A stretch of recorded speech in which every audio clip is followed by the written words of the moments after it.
The Gospel according to St. Mark, chapter 9, verses from 30 to 37. At the time, Jesus and his disciples went on from the mountain and passed through Galilee, and he would not have anyone know it, for he was teaching his disciples, saying to them, "The Son of Man will be delivered into the hands of men, and they will kill him. And when he is killed, after 3 days he will rise." But they did not understand the saying, and they were afraid to ask him. And they came to Capernaum. And when he was in the house, he asked them, "What were you discussing on the way?"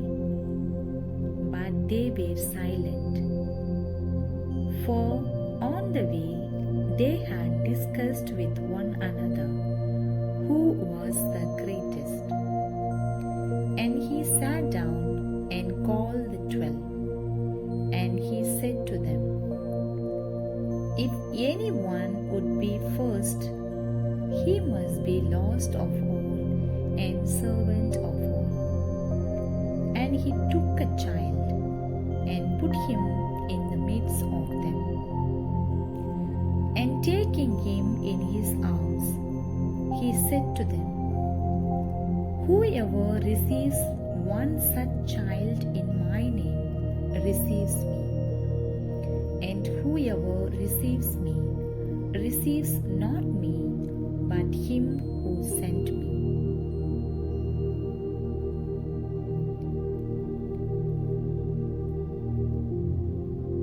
In today's Gospel, though Jesus performed many miracles and did many things for the people, he didn't want to be in the limelight. He was instructing his disciples and didn't want anyone to know that he was nearby.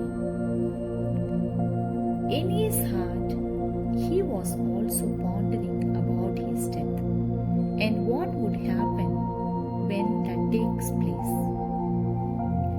This information about his imminent passion and resurrection is passed on to the disciples while they were passing through Galilee after coming down from the mountain, after the experiences of Jesus' transfiguration.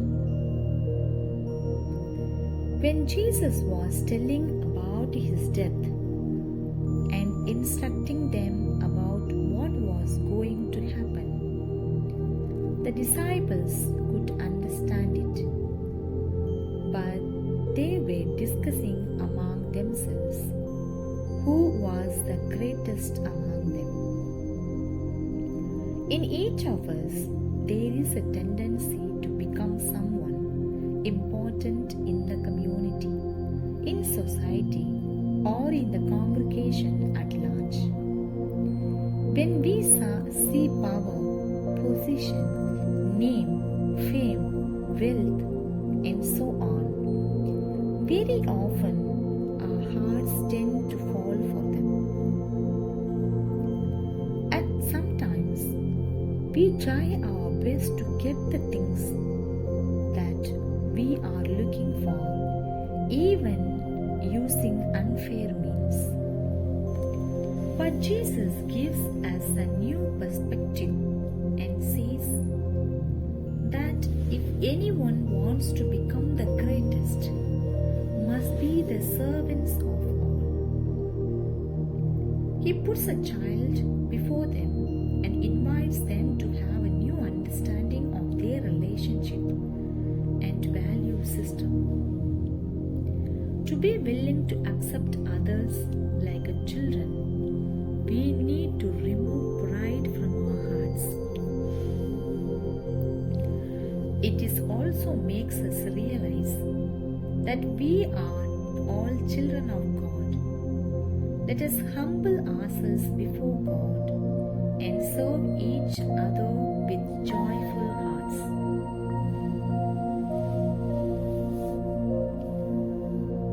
Psalm 54. Behold, the Lord is upholder of my life. Behold, the Lord is the upholder of my life. O God, save me by your name. By your power, defend my cause. O God, hear my prayer. Give ear to the words of my mouth.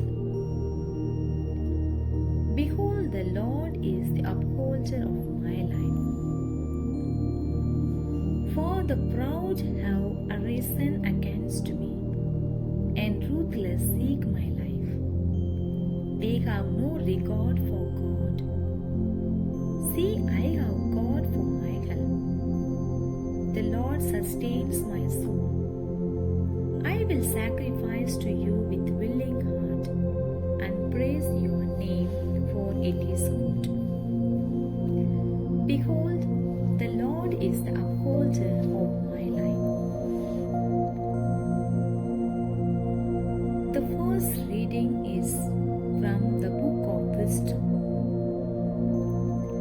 Let us lie in wait for the righteous man, because he is inconvenient to us and opposes our actions. He reproaches us for sins against the law and accuses us of sins against our training. Let us see if his words are true, and let us test what will happen at the end of his life. For life is righteous man is God's son. He will help him and will deliver him from the hand of the adversaries. Let us test him with the insult and torture, that we may find out how gentle he is, and make trial of his forbearance. Let us condemn him to be a shameful death, for according to what he says, he will